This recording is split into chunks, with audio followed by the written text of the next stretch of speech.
السلام علیکم دوستو آپ دیکھ رہے ہیں دینی معلومات چینل۔ دوستو آج ہم آپ کو بتائیں گے عمر بھر کی قضا نماز کو کیسے ادا کرے۔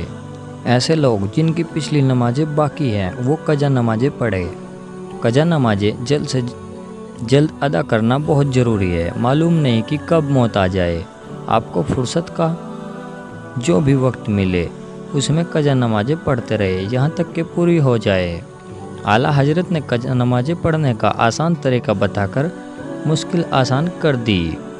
اس سلسلے میں اعلیٰ حضرت ارشاد فرماتے ہیں کہ ایک دن کی قضا 20 رکعتیں ہوتی ہے۔ فجر میں 2، ظہر میں 4، عصر میں 4، مغرب میں 3 اور عشاء میں 4 فرض اور 3 وتر، کل ملا کر 20 ہوئے۔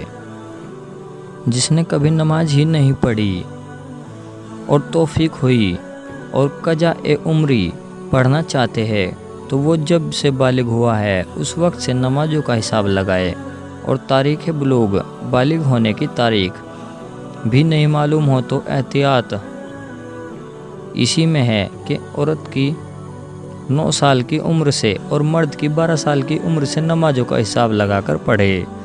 جلد پڑھے نہ کم پڑھے۔ اگر زیادہ پڑھی تو کوئی بات نہیں، نفل میں شمار ہو جائے گی۔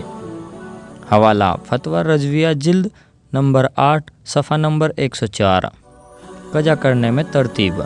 پڑھنے والے کو اختیار ہے کہ چاہے وہ پہلے فرض کی سب رکعتیں پڑھ لے۔ قضا کرنے میں ترتیب۔ پڑھنے والے کو اختیار ہے کہ چاہے تو پہلے فجر کی سب نمازیں ادا کر لے، پھر تمام ظہر کی نمازیں، اسی طرح عصر، پھر مغرب، پھر عشاء کی پڑھے۔ فرض نماز باقی ہو تو نفل نماز قبول نہیں ہوتی۔ قضا نماز نفل نمازوں سے زیادہ قیمتی ہے اور اہم ہے، اس لیے اس میں ہم کو چاہیے وقت پر جو نمازیں پڑھتے ہیں اس میں نفل کی جگہ قضا نمازیں پڑھے تاکہ قضا جلد ختم ہو جائے۔ قضا نمازوں کی نیت کا طریقہ کیا ہے؟ نیت کی میں نے سب سے پہلی فجر کی یا پہلی ظہر یا عصر کی جو مجھ سے قضا ہوئی، واسطے اللہ تعالیٰ کے منہ میرا کعبہ شریف کی طرف اللہ اکبر۔ ہر بار اسی طرح نیت کرے۔ پہلی آسانی، اگر 4 فرض پڑھ رہے ہیں تو تیسری اور چوتھی رکعت میں الحمد شریف نہ پڑھ کر اس کی جگہ 3 بار سبحان اللہ کہہ کر رکوع میں چلے جائے۔ دوسری آسانی، رکوع میں 3 بار سبحان ربی العظیم کہنے کی بجائے 1 بار کہے۔ اسی طرح سجدے میں 3 بار سبحان ربی الاعلیٰ کہنے کی بجائے 1 بار کہے۔ تیسری آسانی، اتحیات پڑھنے کے بعد اللہم صلی علی سیدنا محمد و علی آلہ پڑھ کر سلام پھیر دے۔ اتحیات کے بعد دونوں درود اور دعا نہ پڑھے۔ چوتھی آسانی، عشاء کی وتر میں تیسری رکعت میں دعائے قنوت کی جگہ 3 یا 1 بار رب اغفر لی کہے اور رکوع میں چلے جائے، مگر وتر کی تینوں رکعتوں میں الحمد شریف اور سورت دونوں ضرور پڑھے۔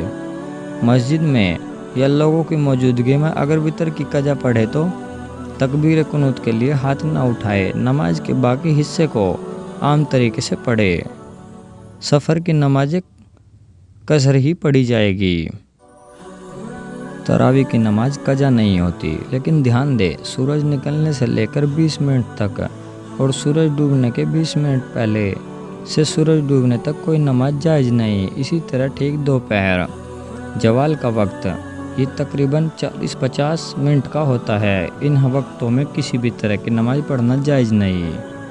فتویٰ رضویہ۔ حوالہ، آج اکثر لوگ نماز میں پینٹ یا پاجامے کی موری پائچے کو لے کر چڑھاتے ہیں جو مکروہ تحریمی ہے۔ حدیث پاک میں ہے کہ رسول اللہ صلی اللہ علیہ وسلم نے فرمایا کہ مجھے حکم دیا گیا کہ میں 7 ہڈیوں پر سجدہ کروں، پیشانی، دونوں ہاتھ، دونوں گھٹنے، دونوں پنجے، اور یہ حکم دیا گیا کہ نماز میں کپڑے اور بال نہ سمیٹوں۔ تو دوستو اگر آپ کو ہماری ویڈیو پسند آئے تو ویڈیو کو لائک اور شیئر کرنا نہ بھولے، ساتھ ہی دینی معلومات کے لیے ہمارے چینل کو سبسکرائب کرنا نہ بھی بھولے۔